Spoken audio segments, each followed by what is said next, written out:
رب اشرح لی ویسر لی امری واحلل عقدۃ من لسانی یفقهوا قولی واجعل لی وزیرا من اہلی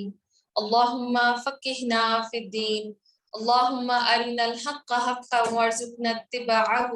وارنا الباطل باطلا وارزقنا اجتنابہ آمین یا رب العالمین۔ پارہ نمبر 8 ہے۔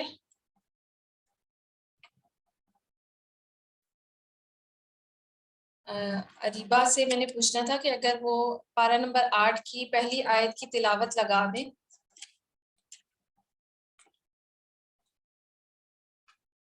یا ہم شروع کر لیں؟ چلے ہم شروع کر لیتے ہیں۔ بسم اللہ الرحمن الرحیم۔ وَلَوْ أَنَّنَا نَزَّلْنَا عَلَيْهِمُ الْمَلَائِكَةَ وَكَلَّمَهُمُ الْمَوْتَى وَحَشَرْنَا عَلَيْهِمْ كُلَّ شَيْءٍ قُبُلًا مَا كَانُوا لِيُؤْمِنُوا إِلَّا أَن يَشَاءَ اللَّهُ وَلَكِنَّ أَكْثَرَهُمْ يَجْهَلُونَ۔ اور اگر ہم فرشتے بھی ان پر نازل کر دیتے اور مردے ان سے باتیں کرتے اور دنیا بھر کی چیزوں کو ہم ان کی آنکھوں کے سامنے جمع کر دیتے، تب بھی یہ ایمان لانے والے نہ تھے، الا یہ کہ مشیت الہی یہی ہو، مگر اکثر لوگ نادانی کی باتیں کرتے ہیں۔ آپ دیکھیں کہ پچھلے ابھی کل بھی ہم نے یہی پڑھا تھا کہ یہ لوگ چاہتے تھے کہ فرشتے نازل ہو جائیں، تو اللہ تعالیٰ فرما رہا ہے کہ اگر مردے بھی ان سے باتیں کرنے لگ جائیں اور فرشتے جو ہے نا یہ اپنی آنکھوں کو سے دیکھ لیں تو بھی یہ نادانی کی باتیں کریں گے۔ اور ہم نے تو اس طرح ہمیشہ شیطان انسانوں اور شیطان جنوں کو ہر نبی کا دشمن بنایا ہے، جو ایک دوسرے پر خوش آئین باتیں دھوکے اور فریب کے طور پر القاء کرتے رہتے ہیں۔ یعنی ہر دور میں جو انسان ہیں اور جو شیطان ہیں تو وہ کیا ہے، وہ نبیوں کے دشمن بنے ہوئے ہیں، اور وہ ایک دوسرے کو کیا باتیں کرتے ہیں۔ اب پھر وہ آ رہی ہے بیچ میں پرابلم ہے نا، اونچا کر لو۔ اچھا، تو یعنی وہ ملمہ سازی والی باتیں کرتے ہیں، دھوکہ اور فریب والی باتیں کرتے ہیں شیطان اور انسان۔ اگر تمہارے رب کی مشیت یہ ہوتی کہ وہ ایسا نہ کریں تو وہ کبھی نہ کرتے، بس تم انہیں ان کے حال پر چھوڑ دو، اپنی افترا پردازیاں کرتے رہیں۔ اور جو لوگ آخرت پر ایمان نہیں رکھتے ان کے دل اس خوشنما دھوکے کی طرف مائل ہوں اور وہ اس سے راضی ہو جائیں اور ان برائیوں کا اکتساب کریں جن کا وہ اکتساب کرنا چاہتے ہیں۔ یعنی جو نہیں ایمان رکھنا چاہتے پھر وہ جو مرضی آئے جو چاہے کریں۔ اب یہ 8ویں پارے میں نا خاص طور پر آپ کو جو دنیا میں جو کچھ ہو رہا ہے، جو لوگ کہتے ہیں ہم وہ کر جاتے ہیں، تو لوگوں کی باتوں کا جو اثر ہے وہ قبول نہیں کرنا بلکہ اللہ تعالیٰ کی ماننی ہے۔ یہاں پہ بات بات پر آپ کو کہ لوگ کیا کہیں گے، آباء و اجداد کا کیا طریقہ ہے، تو اس کی بات اس پر زیادہ زور ہے۔ تو اصل میں ہم کشمکش میں پڑے ہوئے ہیں۔ پھر جب حال یہ ہے کہ تو میں اللہ کے سوا کوئی اور فیصلہ کرنے والا تلاش کروں، یعنی اللہ کے نبی صلی اللہ علیہ وسلم جو ہے وہ اہل مکہ سے کہہ رہے ہیں کہ اگر ایسا ہے تو کیا میں اللہ کے علاوہ کوئی اور لے آؤں، حالانکہ اس نے پوری تفصیل کے ساتھ تمہاری طرف کتاب نازل کر دی، اور جن لوگوں کو ہم نے تم سے پہلے کتاب دی تھی وہ جانتے تھے کہ یہ کتاب تمہارے رب ہی کی طرف سے حق کے ساتھ نازل ہوئی ہے، یعنی بنی اسرائیل جو ہے وہ جانتے تھے، لہٰذا تم شک کرنے والوں میں نہ ہو جاؤ۔ آیت نمبر 115۔ تمہارے رب کی بات سچائی اور انصاف کے اعتبار سے کامل ہے، کوئی اس کے فرامین کو تبدیل کرنے والا نہیں ہے، اور وہ سب کچھ سنتا اور جانتا ہے۔ اور اے نبی صلی اللہ علیہ وسلم، اگر تم ان لوگوں کی اکثریت کے کہنے پر چلو جو زمین میں بستے ہیں، وہ تمہیں اللہ کے راستے سے بھٹکا دیں گے، وہ تو محض گمان پر چلتے اور قیاس آرائیاں کرتے ہیں۔ یعنی اب آپ خود بھی اپنا دیکھیں گے کہ ہم بھی جو لوگوں کی خواہشات ہیں، لوگوں کا کہنا ہے، ہم بھی اسی کی بات مانتے ہیں، چاہے وہ ہمیں راستے سے بھٹکا ہی کیوں نہ دے۔ در حقیقت تمہارا رب زیادہ بہتر جانتا ہے اور کون اس کے راستے سے ہٹا ہوا ہے اور کون سیدھی راہ پر ہے، یعنی کون سیدھے راستے پر ہے اور کون الٹی راہ پر ہے۔ اور آپ دیکھیں کہ اگر سیدھے راستے پر کم لوگ ہیں تو آپ اس کو یہ نہ سمجھے کہ یہ جو ہے نا وہ صحیح راستہ نہیں ہے، تو چاہے غلط کی تعداد آپ کو زیادہ ہی کیوں نہ لگے، پھر اگر تم لوگ اللہ کی آیات پر ایمان رکھتے ہو تو جس جانور پر اللہ کا نام لیا گیا ہو اس کا گوشت کھاؤ، آخر کیا وجہ ہے کہ وہ چیز نہ کھاؤ جس پر اللہ کا نام لیا گیا ہو۔ یعنی اہل مکہ یہ اعتراض کرتے تھے کہ جو جانور تم ذبح کر دیتے ہو اس کو تم کہتے ہو کہ یہ حلال ہے، اور جو طبعی موت مر جاتا ہے یعنی جس کو اللہ ہی مار دیتا ہے تو وہ تمہارے لیے جو ہے وہ حرام ہو جاتا ہے۔ تو اس پر اللہ تعالیٰ نے اس کا کہہ دیا کہ پھر کیا تم لوگ اللہ کی آیات پر ایمان رکھتے ہو تو جس جانور پر اللہ کا نام لیا گیا ہو اس کا گوشت کھاؤ، آخر کیا وجہ ہے؟ کیونکہ اللہ تعالیٰ نے ہمیں منع فرمایا نا کہ جو گر کر مر جائے، تو اصل میں مقصد کیا ہے کہ اس کا خون جو ہے نا وہ بہنا چاہیے، ٹھیک ہے،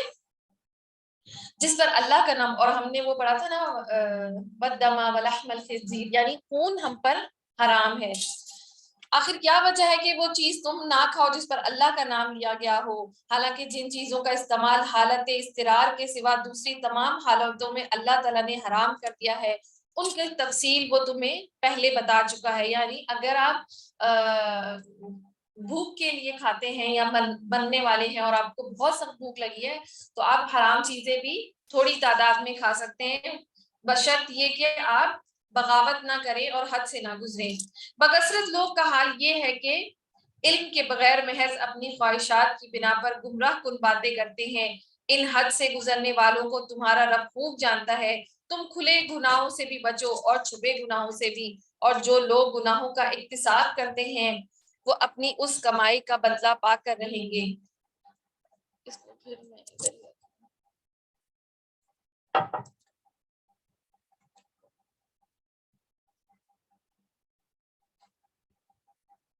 اور جس جانور کو اللہ کا نام لے کر ذبح نہ کیا گیا ہو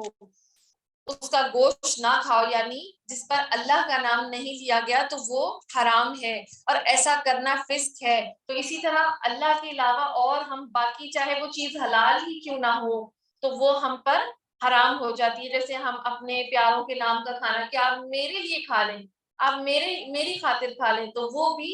شرک ہو جاتا ہے۔ شیاطین اپنے ساتھیوں کے دلوں میں شکوک اور اعتراضات القاء کرتے ہیں تاکہ وہ تم سے جھگڑا کریں، لیکن اگر تم نے ان کی اطاعت قبول کر لی تو یقیناً تم مشرک ہو جاؤ گے۔ کیا وہ شخص جو پہلے مردہ تھا پھر ہم نے اسے زندگی بخشی، یعنی یہ ایک جو ہے وہ طبعی جو ہماری یعنی وہ ہوتی ہے کہ جب ہم ماں کے پیٹ میں ہوتے ہیں تو مردے والی حالت میں ہوتے ہیں، پھر اس کے بعد اللہ تعالیٰ ہمیں زندگی بخشتا ہے، اور ایک مردہ وہ ہوتا ہے جو کافر ہوتا ہے، اللہ تعالیٰ نے اس کو کافر سے جو ہے نا وہ تشبیہ دی گئی ہے، پھر ہم نے اس کو زندگی بخشی یعنی ہم نے اس کو ایمان عطا کیا اور اس کو وہ روشنی کی جس کے اجالے میں وہ لوگوں کے درمیان زندگی گزارتا ہے، یعنی عام انسانوں کی طرح رہتا ہے۔ اس شخص کی طرح کیسے ہو سکتا ہے جو تاریکیوں میں پڑا ہو اور کسی طرح اس سے نہ نکلتا ہو، یعنی جو ہدایت پر ہے اور جو گمراہ ہے وہ آپس میں برابر نہیں ہو سکتے۔ کافروں کے لیے تو اسی طرح ان کے اعمال خوشنما بنا دیے گئے ہیں، اور اسی طرح ہم نے ہر بستی میں اس کے بڑے بڑے مجرموں کو لگا دیا، وہاں اپنے مکر و فریب کا جال پھیلائے، دراصل وہ اپنے فریب کے جال میں آپ پھنستے ہیں مگر انہیں اس کا شعور نہیں ہوتا۔ اور آپ دیکھیں کہ یہود اور نصارہ ابھی بھی مسلمانوں کو ان کے ایمان سے پھیرنے کے لیے چالیں ہی چل رہی ہیں۔ کبھی میں نے بہت دیکھا ہے کہ جب ہمارے خاص طور پہ اسلامی مہینے آتے ہیں تو ان کا کرکٹ میچ شروع ہو جاتا ہے، کبھی کوئی بڑا فیسٹیول شروع کر لیتے ہیں، کبھی کچھ شروع کر لیتے ہیں، پھر کوئی ایک ایسی خبر شروع ہوتی ہے جیسے کوئی جنگ شروع ہو گئی ہے، چھوٹی موٹی کسی بات پہ کوئی بحث شروع ہو جاتی ہے، تو وہاں سے مسلمانوں کو دین سے ہٹا کر خبروں پہ لگا دیتے ہیں، سیاست پہ لگا دیتے ہیں۔ آپ یہ ضرور دیکھیے گا کہ جہاں آپ کا دین کا معاملہ آتا ہے نا تو وہاں پہ آپ کو پھر اسی طرح اگر رسالت پر نبوت آخری جو خاتم نبیین کے اوپر بات ہوتی ہے، ہم سب اکٹھے ہو جاتے ہیں تو وہاں کوئی نہ کوئی مسئلہ شروع ہو جاتا ہے کہ جو فلسطین پر کوئی وہ بمباری کرنا شروع ہو جائیں گے تاکہ ہمارا سارا ذہن جو ہے وہ ڈائیورٹ ہو جائے، ٹھیک ہے، ابھی بھی یہ ایسے ہی ہو رہی۔ میں کل جتنی اہم خبریں تھی سب کا دھیان رکھو، مردوں کا دھیان رکھو، عمران خان کی گورنمنٹ چلی گئی. اچھا ہاں جی. اچھا وہ میں نے کل دیکھا نہیں تھی. تو بس اللہ تعالیٰ جو ہے وہ ہاں جی. اور یہ اب جو ٹرانسمیشن رمضان ٹرانسمیشن ہے تو وہ بھی یہی کر رہے. آپ دیکھیں کہ جو آپ کو دین سکھا رہے ہیں وہ انہوں نے کبھی شاید مدرسوں کی شکل ہی نہ دیکھی ہو, ان کو تو قرآن بھی نہیں پڑھنا آتا ہو. تو وہ کیا ہے, ان کا ایک خاص وہ ہے طریقہ کہ وہ بہت اچھی فصیح اور بلیغ زبان کو استعمال کرتے ہیں. یہ جتنے بھی آپ کے ہوسٹ وغیرہ ہیں بہت اچھا ان کو بولنا آتا ہے, تو آپ ان سے متاثر ہو جاتے ہیں. تو بس اللہ تعالیٰ ہم سب کو ہدایت دے جو ہمارے معاملات ہیں قرآن کے ذریعے, کہ ہم نے لوگوں کے پیچھے نہیں پڑنا کہ لوگ کیا کر رہے ہیں, ہم نے اللہ کا فرمان جو ہے نا وہ اس کی پیروی کرنی ہے. اس میں آپ کو سارا یہی ملے گا آج جو ہے نا کہ ہم نے سیدھے راستے پر خود چلنا ہے. ہم چاہتے ہیں کہ ہمیں حکمران جو ہے وہ نیک مل جائے, لیکن ہم خود باز آنے والے نہیں ہیں. تو اصل میں جب ہم نیک ہوں گے تو ہمیں حکمران بھی نیک ہی ملے گا. اللہ تعالیٰ ہم پر بہترین لوگ جو ہے نا وہ حکمران بنا دے. اور پھر ہم نے اسے زندگی بخشی اور اس کو وہ روشنی عطا کی جس کے اجالے میں وہ لوگوں کے درمیان زندگی گزارتا ہے. اور اس طرح ہم نے ہر بستی میں اس کے بڑے بڑے مجرموں کو لگا دیا ہے. اور آپ دیکھیں کہ جو ہمارے حکمران بنتے ہیں وہ سب سے بڑے کرپٹ ہوتے ہیں, وہ جیلوں کی زندگی گزار کے آتے ہیں. ہم تو خود اس چیز کے بہت اچھے گواہ ہیں. اللہ تعالیٰ ہم سب کو بہترین جو ہے نا وہ امت بنائے اور بہترین حکمران عطا فرمائے. جب ان کے سامنے کوئی آیت آتی ہے تو وہ کہتے ہیں ہم نہ مانیں گے جب تک کہ وہ چیز خود ہم کو نہ دی جائے جو اللہ کے رسولوں کو دی گئی ہے. تو کیا کس چیز کا مطالبہ کر رہے ہیں؟ رسالت کا اور کتاب کا, کہ وہ چیز ہمیں خود مل جائے. جیسے کہ یہود اور نصارہ کہتے تھے کہ یہ نبی ان کے اس میں کیوں آ گیا ہے, ہمارے اس میں کیوں نہیں آیا ہے. اللہ زیادہ بہتر جانتا ہے اپنی پیغمبری کا کام کس سے لے اور کس طرح لے. قریب ہے وہ وقت جب یہ مجرم اپنی مکاریوں کی پاداش میں اللہ کے ہاں ذلت اور سخت عذاب سے دو چار ہوں گے. اور آپ جب بھی ایسی کوئی بات آئے گی نا جہاں لوگوں کا ذکر آئے گا, مکر و فریب کا ذکر آئے گا, تو وہاں پہ اس کا عذاب کا ذکر آ جائے گا کہ اللہ ان لوگوں کو عذاب دے گا. پس حقیقت یہ ہے کہ جسے اللہ ہدایت بخشنے کا ارادہ کرتا ہے اس کا سینہ اسلام کے لیے کھول دیتا ہے, اور جسے گمراہی میں ڈالنے کا ارادہ کرتا ہے اس کے سینے کو تنگ کر دیتا ہے اور ایسا بھیجتا ہے اسے یوں معلوم ہوتا ہے کہ گویا اس کی روح آسمان کی طرف پرواز کر رہی ہے. یعنی آپ دیکھیں جب آپ بہت ہائٹ پر جاتے ہیں نا تو آپ کو آکسیجن جو ہے نا وہ کم, آپ سانس نہیں صحیح لے پاتے جب آپ بہت اونچائی پہ چلے جاتے ہیں اور آپ کا پھر دم گھٹنے لگ جاتا ہے. تو یہاں پہ اسلام کے لیے کہ اللہ تعالیٰ جس کے ساتھ ہدایت کا وہ اس کے لیے چن لیتا ہے تو اس کا دل بھی کشادہ کر دیتا ہے, اس کا سینہ کھول دیتا ہے. اور اسی طرح جس کے ساتھ برائی کا ارادہ رکھتا ہے تو اس کا سینہ اسلام کے لیے تنگ کر دیتا ہے. پھر وہ طرح طرح کے ہیلے بہانے تلاش کرتا ہے کہ ایسا کیوں ہے ویسا کیوں ہے, تو اس کو کوئی چیز پھر سمجھ نہیں آتی ہے. اور اسی طرح حضرت موسیٰ علیہ السلام نے سینے کی وسعت مانگی تھی, جیسے کہ ہے نا رب اشرح لی صدری, یا اللہ میرا سینہ کھول دے. اور آپ سوچیں کہ جو عورت ہوتی ہے نا تو اس کا جو صبر کا مادہ ہے وہ بہت زیادہ بڑا ہوتا ہے. اس کا جو دل ہوتا ہے نا, دل کی وسعت جو ہے نا وہ مرد کے مقابلے میں زیادہ رکھی گئی ہے. اور اسی طرح کہا جاتا ہے کہ حدیث کا مفہوم ہے کہ جو مومنوں کے دل ہیں وہ پرندوں کی مانند ہوں گے. اس کے بارے میں تھوڑا سا میں نے سرچ کیا تھا کہ آخر پرندوں کے دل کیسے ہوتے ہیں. تو جو چڑیا ہوتی ہے نا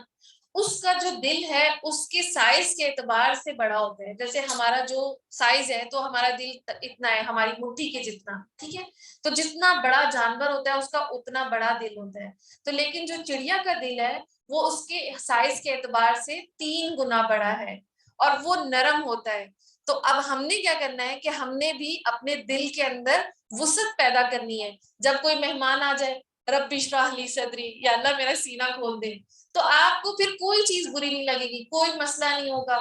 اسلام میں اگر حجاب کا قانون آئے گا تو یا اللہ میرا سینہ کھول دے, تو پھر یہ سینہ جو ہے نا وہ آپ کا سمندر بن جائے گا, پھر ساری چیزیں آپ کے اندر اترنے شروع ہو جائیں گی. ٹھیک ہے, تو اللہ تعالیٰ سے اس کی جو ہے نا وسعت مانگا کریں, اپنے دل کی وسعت مانگا کریں.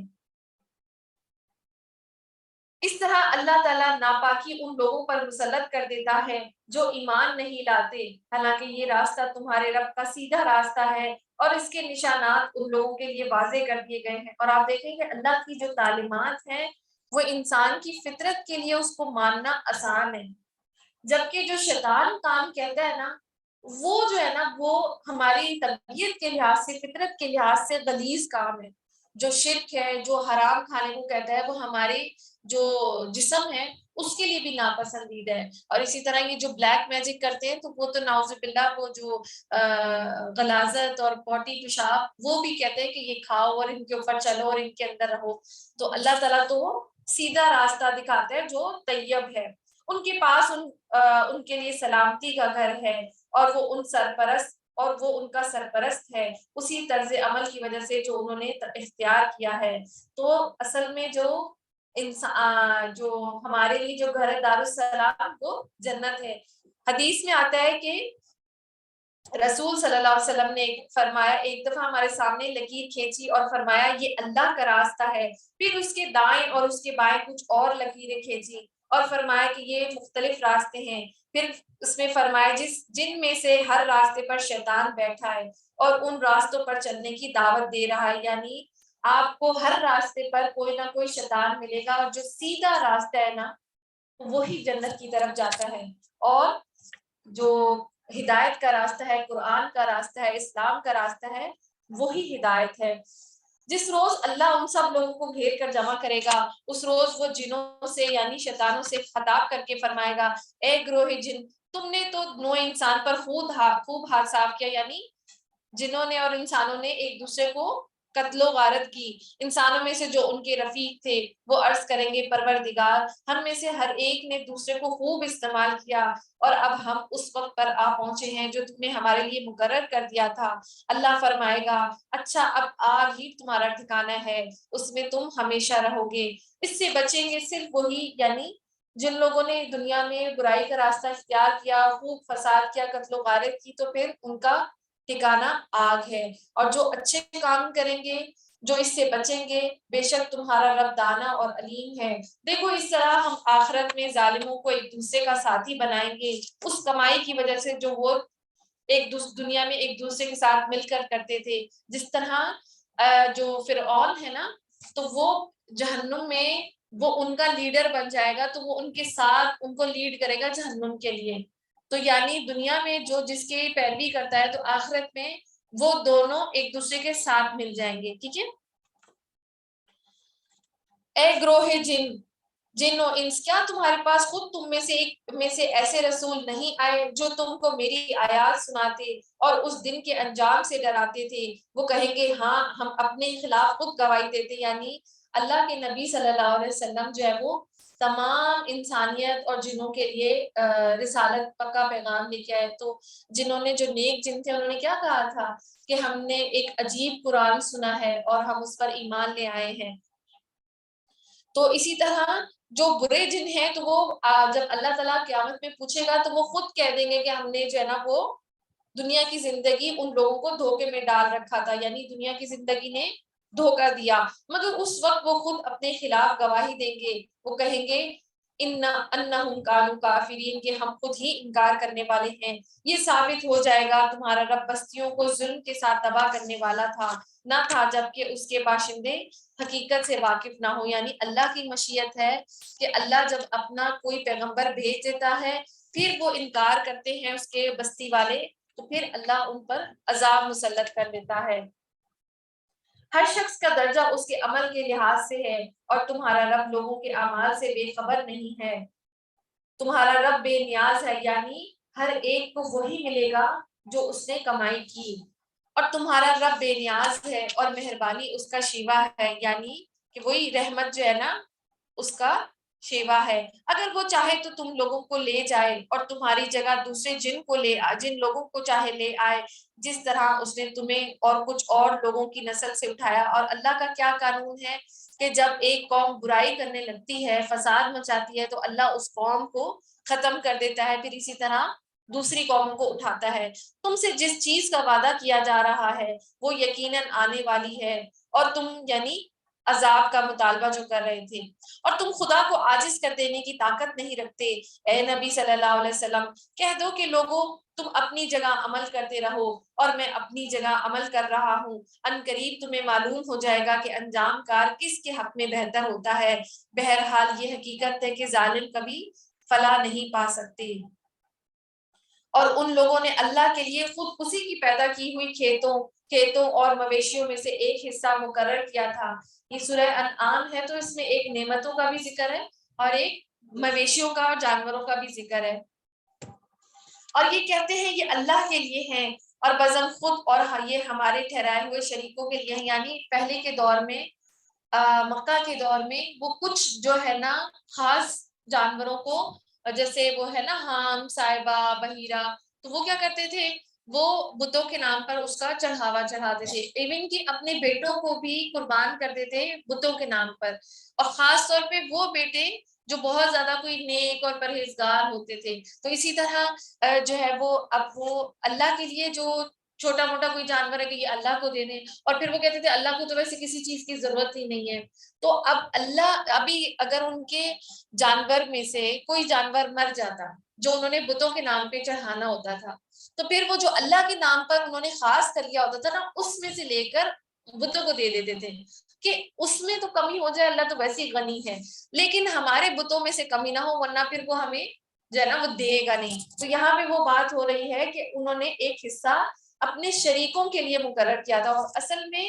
بت تو کھاتے نہیں تھے، تو وہ اصل میں خود ہی وہ لوگوں سے لوٹ لوٹ کر کھاتے تھے۔ پھر جو حصہ ان کے ٹھہرائے ہوئے شریکوں کے لیے ہے وہ تو اللہ کو نہیں پہنچتا، مگر جو اللہ کے لیے ہے وہ ان کے شریکوں کو پہنچ جاتا ہے، یعنی کہ جو انہوں نے اللہ کے لیے مخصوص کیا تھا وہ پھر بعد میں لے لیتے تھے۔ کیسے برے فیصلے کرتے ہیں یہ لوگ۔ اور اسی طرح، اور اب ہم بھی آپ دیکھیں کہ دنیا میں کہ اپنے بیٹوں کو بھی اس طرح نظر و نیاز کر دیتے ہیں، کسی بابا اور کسی پیر کہ وہ اس بابا نے ہمیں یہ بیٹا دیا ہے، تو کبھی کوئی گھر کے پاس وہ مانگنے والی آتی ہے کہ آپ نا وہ ہمیں پیسے دے دیں، چیزیں دے دیں، یا ہم نے کچھ پہنانا ہے، تو اس طرح تو وہ میں نے یہ منت مانگی تھی تو میں نے اتنے گھروں سے نا کپڑے یا پیسے لینے ہیں، تو ہمارا جو بچہ پیدا ہوا ہے وہ میں نے اس کی نظر کرنا ہے یا اس کے آستانے پہ بٹھانا ہے، تو ہم بھی یہ اس طرح کے غلط کام کر رہے ہیں۔ جی یہ بالکل شرک ہے، کیونکہ اللہ ہی دینے والی ذات ہے، جو جانور جو پیدا ہو رہا ہے وہ بھی اللہ ہی نے دیا ہے نا، جو بچہ پیدا ہو رہا ہے وہ بھی اللہ ہی نے دیا ہے، تو کیسے یہ جو ہے نا وہ، اور آگے بھی آیتیں آئیں گی جس میں خاص طور پر اللہ فرماتا ہے کہ جب بچے کی مانگنا ہوتا ہے تو یہ اللہ سے گڑ گڑا کے مانگتے ہیں اور بعد میں پھر اللہ کو بھول جاتے ہیں۔ اور اسی طرح بہت سے مشرکوں کے لیے ان کے شریکوں نے اپنی اولاد کے قتل کو خوشنما بنا دیا، یعنی وہی کے بچوں کو قتل کر دیتے ہیں تاکہ ان کو ہلاکت میں مبتلا کریں اور ان پر ان کے دین کو مشتبہ بنا دیں۔ اگر اللہ چاہتا تو یہ ایسا نہ کرتے، لہٰذا انہیں چھوڑ دو کہ وہ اپنی ابتدا پردازیوں میں لگے رہے ہیں۔ کہتے ہیں کہ یہ جانور اور یہ کھیت محفوظ ہیں، یعنی کہ یہ ہم نے نہیں دینے، انہیں صرف وہی لوگ کھا سکتے ہیں جنہیں ہم کھلانا چاہتے ہیں، یعنی ہم آپس میں جس کو مرضی کھلانا چاہتے ہیں، حالانکہ یہ پابندی ان کی خود ساختہ ہے۔ پھر کچھ جانور جن پر سواری اور ان کی پشتیں حرام کر دی گئیں، اور کچھ جانور ہیں جن پر یہ اللہ کا نام نہیں لیتے، یعنی ان پر سواری کرنا بھی لوگوں کو حرام کر دیا تھا، اور یہ سب کچھ انہوں نے اللہ پر افترا کیا ہے، اور کیا کہا تھا کہ یہ اللہ نے ایسا کہا ہے، ان قریب اللہ انہیں ان افترا پردازیوں کا بدلہ دے گا۔ اور کہتے ہیں جو کچھ ان جانوروں کے پیٹ میں ہے یہ ہمارے مردوں کے لیے مخصوص ہے اور ہماری عورتوں پر حرام ہے، یعنی جو جانوروں کے اگر وہ کوئی بچہ پیدا ہونے والا ہوتا ہے تو جو جانور انہوں نے مخصوص کر دیا تھا بتوں کے لیے، اب وہ ماں بن گئی ہے تو اس کا بچہ بھی وہ پھر بتوں کا ہی ہوگا، ٹھیک ہے،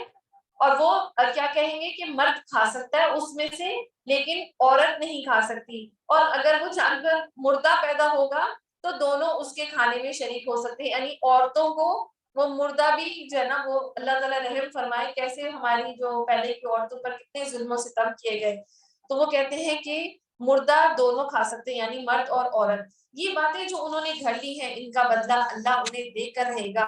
یقیناً وہ حکیم اور سب باتوں کی اسے خبر ہے۔ اور اب ہم کیا مردہ کھا رہے ہیں، ہم نے اللہ معاف کرے ہم نے تو پتہ نہیں کیا کیا کھا لیا ہے، وہ کتا بھی کھا لیا، کتا ہی ہے نا، گدھا کھا لیا ہے، اب یہ تو اللہ بہتر جانتا ہے. تو آپ یہ دعا کریں کہ یا اللہ میرے منہ میں حلال کے علاوہ کوئی لقمہ نہ جائے. تو یہ اللہ سے دعا مانگو. جی شوارمے میں بھی کچھ لوگ کہتے ہیں کہ وہ جو ہے نا وہ مردہ ہوتی ہے، مری ہوئی جو مرغی ہوتی ہے اس کو ذبح نہیں کیا جاتا، وہ سستی ملتی ہے، تو 30 روپے کا شوارما، چکن کا شوارما مل جاتا ہے. اور اسی طرح ایک اور چیز ہے جو ہم کھاتے ہیں وہ ہے غیبت. جو غیبت کرتا ہے وہ مردہ بھائی کا گوشت کھاتا ہے. اور اسی طرح اس کی ریسرچ میں کہا جاتا ہے کہ جو بندہ غیبت کرتا ہے اس کے اندر اتنی نیگیٹیوٹی پیدا ہو جاتی ہے، اس کے اثرات، کہ جیسے اس نے کوئی مردہ جانور کھا لیا ہو. تو اللہ تعالیٰ ہمیں غیبت سے بھی بچائے. یقیناً خسارے میں پڑ گئے، قد خسر الذین قتلوا، وہ جن لوگوں نے اپنی اولاد کو جہالت اور نادانی کی بنا پر قتل کیا، اور اللہ کے دیے ہوئے رزق کو اللہ پر افطرا پردازیوں کر کے حرام ٹھہرا دیا. یعنی جو اللہ نے یہ جانور اور مویشی کو حلال کیا تھا وہ انہوں نے حرام کر دیا. یقیناً وہ بھٹک گئے اور ہرگز وہ راہ راست پانے والوں میں سے نہ تھے. وَهُوَ الَّذِي أَنشَأَ جَنَّاتٍ مَّعْرُوشَاتٍ وَغَيْرَ مَعْرُوشَاتٍ، اور وہ اللہ ہی ہے جس نے طرح طرح کے باغ اور نخلستان پیدا کیے، کھیتیاں اگائیں جن سے قسم قسم کے معقولات حاصل ہوتے ہیں، زیتون اور انار کے درخت پیدا کیے جن کے پھل صورت میں مشابہ اور مزے میں مختلف ہوتے ہیں. یعنی ایک دوسرے سے ملتے جلتے رکھتے ہیں لیکن ہر چیز کا ذائقہ الگ الگ ہے. کھاؤ، اور خاص طور پر ان پھلوں کو ضرور کھانا چاہیے. کھاؤ ان کی پیداوار جبکہ یہ پھلے، اور اللہ کا حق ادا کرو جب ان کی فصل کاٹو اور حد سے نہ گزرو. اللہ حد سے گزرنے والوں کو پسند نہیں کرتا. یعنی جب بھی آپ کے پاس کوئی مال ہو تو اس میں سے اللہ کا حصہ ضرور نکال دیں. اور اسی طرح کہتے ہیں کہ اسراف ایسی جگہ خرچ کرنا کہ اللہ کی نافرمانی کے کام ہو یا جس سے اللہ ناراض ہو. یعنی اسراف اس چیز کو نہیں کہیں گے جو آپ اللہ کے دین میں زیادہ پیسہ خرچ کرتے ہیں یا اللہ کی حدود کو قائم رکھنے کے لیے زیادہ پیسہ خرچ کرتے ہیں، تو وہ اسراف نہیں ہے. پھر وہی ہے جس نے مویشیوں میں سے وہ جانور بھی پیدا کیے جن سے سواری اور بار برداری کا کام کیا جاتا ہے، اور وہ بھی جو کھانے اور بچھانے کے کام آتے ہیں. کھاؤ ان چیزوں میں سے جو اللہ نے تمہیں بخشی ہیں، اور شیطان کی پیروی نہ کرو، وہ تمہارا کھلا دشمن ہے. اور شیطان ہمیں کیا کھلانا چاہتا ہے؟ سور اور حرام مال کھلانا چاہتا ہے، اور زنا کی دولت کھلانا چاہتا ہے، جو وہ ہے جوئے کے ساتھ، یہ ساری چیزیں جو حرام ہے وہ کھلانا چاہتا ہے. تو جو گائے ہیں، جو بکری ہے، اونٹ ہے، یہ اللہ نے پاک ہمارے لیے کیے ہیں، تو ان کو جو ہے نا وہ نہیں کھلانا چاہتا. اللہ نے تمہیں بخشی اور شیطان کی پیروی نہ کرو، وہ تمہارا کھلا دشمن ہے. یہ 8 نر اور مادہ ہیں، 2 بھیڑ کی قسم اور 2 بکری کی قسم، یعنی بکرا اور بکری. ٹھیک ہے. اور اے نبی صلی اللہ علیہ وسلم ان سے پوچھو کہ اللہ نے ان کے نر حرام کیے ہیں یا مادہ، یا وہ بچے جو بھیڑوں اور بکریوں کے پیٹ میں ہو. یعنی اللہ تعالیٰ نے نہ بکرے حرام کیے نہ بھیڑ. تو وہ کہتے تھے نا کہ جو نر ہے وہ کس کے لیے؟ ہمارے بتوں کے لیے، یعنی خاص جو نرینہ اولاد ہے وہ بھی ہمارے بتوں کے لیے ہیں. تو اللہ تعالیٰ نے ہمارے لیے جو ساری چیزیں حلال کر دی، یعنی نر بھی اور مادہ بھی. ٹھیک علم کے ساتھ مجھے بتاؤ اگر تم سچے ہو. اور اسی طرح 2 اونٹ کی قسم سے ہیں اور 2 گائے کی قسم سے. پوچھو ان کے نر اللہ نے حرام کیے یا مادہ، یا وہ بچے جو اونٹنی اور گائے کے پیٹ میں ہو. کیا تم اس وقت حاضر تھے جب اللہ نے ان کے حرام ہونے کا حکم تمہیں دیا تھا؟ یعنی اللہ نے تو ایسا کوئی حکم نہیں دیا. اور آپ دیکھیں جو انڈیا والے ہیں تو وہ بھی گائے کو اتنا پوچھتے ہیں کہ وہ اس کے لیے حرام ہے، لیکن وہ اسی کا وہ پیشاب بھی پیتے ہیں، اور اسی کے پیشاب کو اپنے پورے گھر میں جو ہے نا وہ اسپرے کرتے ہیں اور اپنے کھانوں میں بھی ڈالتے ہیں. تو بس اللہ تعالیٰ جو ہے نا وہ ہمیں ہدایت دے. اور کہتے ہیں کہ ہم جو ہے نا وہ جان کو ہلاک نہیں کرتے. تو حالانکہ سائنس کہتی ہے جو پودے وہ کھاتے ہیں وہ بھی جاندار ہے، تو اس کے بارے میں پھر کوئی وہ دلیل نہیں دیتے. پوچھو ان کے نر اللہ نے حرام کیے یا مادہ. اور پھر اس شخص سے بڑھ کر ظالم اور کون ہوگا جو اللہ کی طرف منسوب کر کے جھوٹی بات کہے تاکہ علم کے بغیر لوگوں کی غلط رہنمائی کی جائے. یعنی بغیر علم کے جو بات آپ کو ملے تو وہ پھر غلط ہے اس کی تصدیق کر لیا کریں. یقیناً اللہ ایسے ظالموں کو راہ راست نہیں دکھاتا، یعنی جو بغیر علم کی بات کرتا ہے وہ کیا ہے؟ ظالم ہے. اے نبی صلی اللہ علیہ وسلم ان سے کہو جو وحی میرے پاس آئی ہے اس میں سے تمہیں کوئی چیز ایسی نہیں پاتا جو کسی کھانے والے پر حرام ہو، اللہ کہ یہ، یعنی ہمیں کون سی چیز حرام کی گئی تھی جو ہم نے پہلے بھی پڑھی ہے کہ وہ مردار ہو یا بہایا ہوا خون ہو یا سور کا گوشت ہو وہ ناپاک ہیں، یا فسق ہو کہ اللہ کے سوا کسی اور کے نام پر ذبح کیا گیا ہو، یعنی خاص طور پر ہر وہ چیز جو اللہ کے علاوہ جائے کھائی جائے. اور اسی طرح خون کے بارے میں ایک آتا ہے نا حدیث میں نے پڑھا تھا کہ دو چیزیں جائز ہیں، ایک ٹڈی اور ایک وہ جو تلی ہوتی ہے اس کی جانور کی جو تلی ہوتی ہے وہ حلال ہے. ٹھیک ہے. پھر جو شخص مجبوری کی حالت میں کوئی چیز ان میں سے کھا لے بغیر اس کے کہ وہ نافرمانی کا ارادہ رکھتا ہو اور بغیر اس کے کہ وہ حد ضرورت سے تجاوز کرے، یعنی صرف جو ہے وہ زندہ رہنے کے لیے کھائے، پیٹ بھرنے کے لیے نہ کھائے اور اللہ کی نافرمانی کرنے کے لیے نہ کھائے، تو یقیناً تمہارا رب درگزر سے کام لینے والا اور رحم فرمانے والا ہے. اب اس سے مجھے ایک بات یاد آئی کہ آج کل ابھی پچھلے دنوں خبر آئی تھی کہ جو ہے نا ایک آدمی کو بچانے کے لیے اس کے دل میں سور کا دل لگایا گیا تھا، سنا ہوگا شاید آپ نے.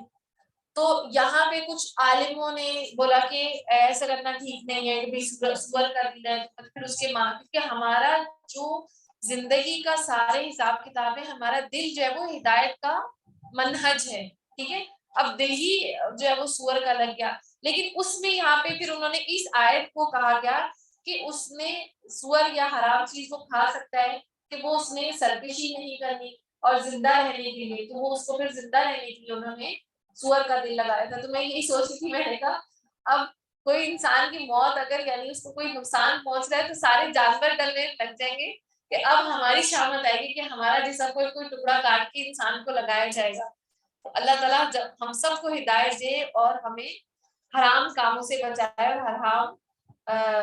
چیزوں سے بھی بچائے. اور جن لوگوں نے یہودیت اختیار کی ان پر ہم نے سب ناخن والے جانور حرام کر دیے تھے اور گائے اور بکری کی چربی بھی، یعنی جب انہوں نے اللہ کی حلال کردہ چیزوں کو حرام کر دیا تو اللہ نے پھر ان کے حلال کو ہی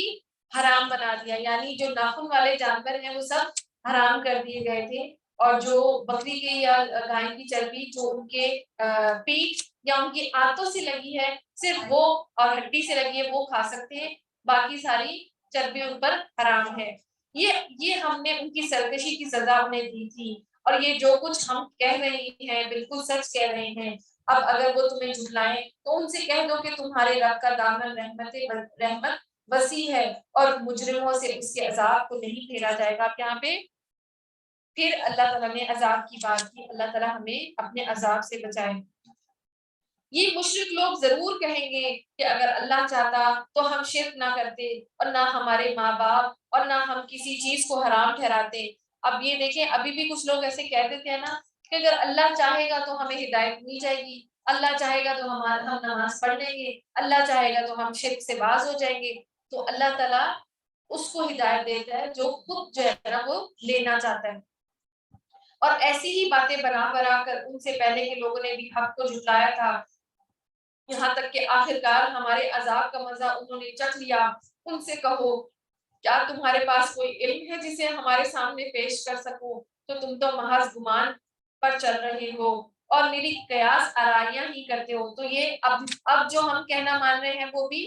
لوگوں کی خواہشات کا، کہ لوگ کیا کہیں گے، شادی بیاہ کے موقع ہے، فوتگی کا موقع ہے، تو اس میں لوگوں کی خواہشات کو ہی مانتے ہیں. پھر کہو تمہاری اس حجت کے مقابلے میں حجت دراصل اللہ ہی کے پاس ہے، بے شک اگر اللہ چاہے تو تم سب کو ہدایت دے دیتا. قل فللہ الحجۃ البالغہ ولو شاء لہداکم اجمعین، یعنی اللہ چاہتا تو سب کو ہدایت پر جمع کر دیتا.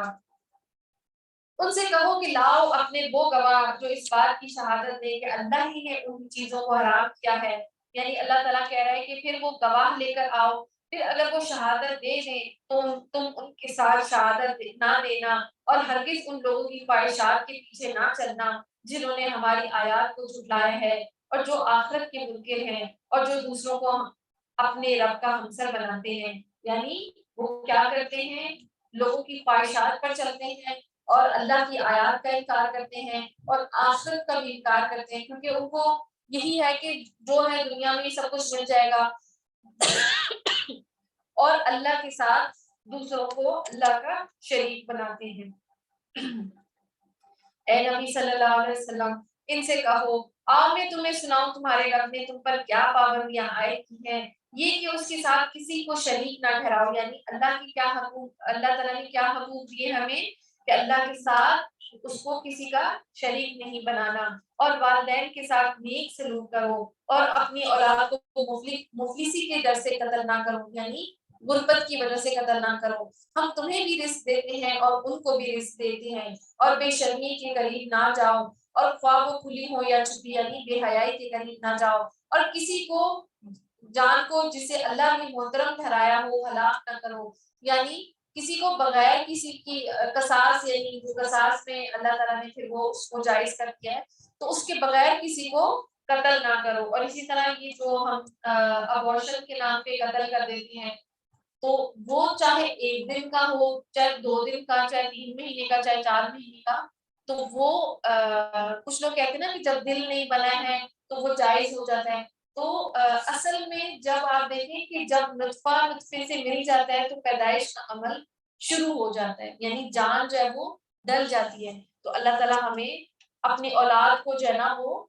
اس کو قتل کرنے سے بچائے، اور اسی طرح اگر اولاد کی صحیح تربیت نہیں کی اور اگر وہ شرک میں مبتلا ہو گئے تو یہ بھی ان کا جو ہے نا وہ ہم قتل ہی کرتے ہیں، یعنی اس کا مفہوم یہی ہے کہ ہم ان کی صحیح تربیت کر کے جنت تک نہیں پہنچاتے۔ اور یہ باتیں جن کی ہدایت اس نے تمہیں کی ہیں شاید کہ تم سمجھ بوجھ سے کام لو، اور یہ کہ مال یتیم کے قریب نہ جاؤ مگر ایسے طریقے سے جو بہترین ہو، یہاں تک کہ وہ اپنی سن رشد کو پہنچ جائے، یعنی بالغ ہو جائے، یعنی آپ نے جو مال یتیم کا مال کھانا ہے تو صرف اس نیت سے کہ آپ اس کو بڑھائیں گے اور حق میں کمی نہیں کریں گے، اور ناپ تول میں پورا انصاف کرو، ہم ہر شخص پر ذمہ داری کا اتنا ہی بار رکھتے ہیں جتنا اس کے امکان میں ہے، یعنی اللہ تعالیٰ ہر نفس کو اتنا ہی جو ہے نا بوجھ دیتا ہے جتنا وہ اٹھا سکتا ہے، ہم ہر شخص پر ذمہ داری کا اتنا بار رکھتے ہیں جتنا وہ اٹھا سکتا ہے، اور جب بات کہو انصاف کی خواہ معاملہ اپنے رشتے دار ہی کا کیوں نہ ہو، اور اللہ کے عہد کو پورا کرو۔ پچھلے پاروں میں بھی ہم نے اللہ کے عہدوں کو پورا کرنے کا پڑھا تھا، تو اب یہ جو اوپر بیان کیے گئے نا تو یہ بھی اللہ کے عہد ہیں کہ اللہ کے ساتھ کسی کو شریک نہیں ٹھہرانا، والدین کے ساتھ اس نے سلوک کرنا ہے اور اپنی اولاد کو قتل نہیں کرنا، اور اسی طرح بے شرمی کی باتیں نہیں کرنی اور بے حیائی کا کام نہیں کرنا، تو یہ سارے اللہ کے عہد ہیں، ان باتوں کی ہدایت اللہ نے تمہیں کی ہے شاید کہ تم نصیحت قبول کرو، نیز اس کی ہدایت یہ ہے کہ یہی میرا سیدھا راستہ ہے لہٰذا تم اسی پر چلو اور دوسرے راستوں پر نہ چلو، وہ اس کے راستے سے ہٹا کر تمہیں پراگندہ کر دیں گے، یہ ہے وہ ہدایت جو تمہارے رب نے تمہیں کی ہے شاید کہ تم کج روی سے بچو۔ ابا یہ ہے 153، ٹھیک ہے۔ پھر ہم نے موسیٰ علیہ السلام کو ثم آتینا موسیٰ الکتابہ، پھر ہم نے موسیٰ علیہ السلام کو کتاب عطا کی تھی جو بھلائی کی روش اختیار کرنے والے انسان پر نعمت کی تکمیل اور ہر ضروری چیز کی تفصیل اور سراسر ہدایت اور رحمت کی، یعنی اللہ تعالیٰ نے جو موسیٰ علیہ السلام کو کتاب دی تھی اس میں ہر طرح کے جو ہے وہ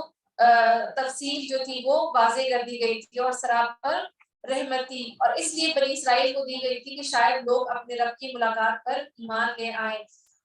وَهَذَا كِتَابٌ أَنزَلْنَاهُ مُبَارَكٌ، اور اس طرح یہ کتاب ہم نے نازل کی ہے، ایک برکت والی کتاب ہے، بس تم اس کی پیروی کرو اور تقوی کی روش اختیار کرو، بعید نہیں کہ تم پر رحم کیا جائے۔ اور اب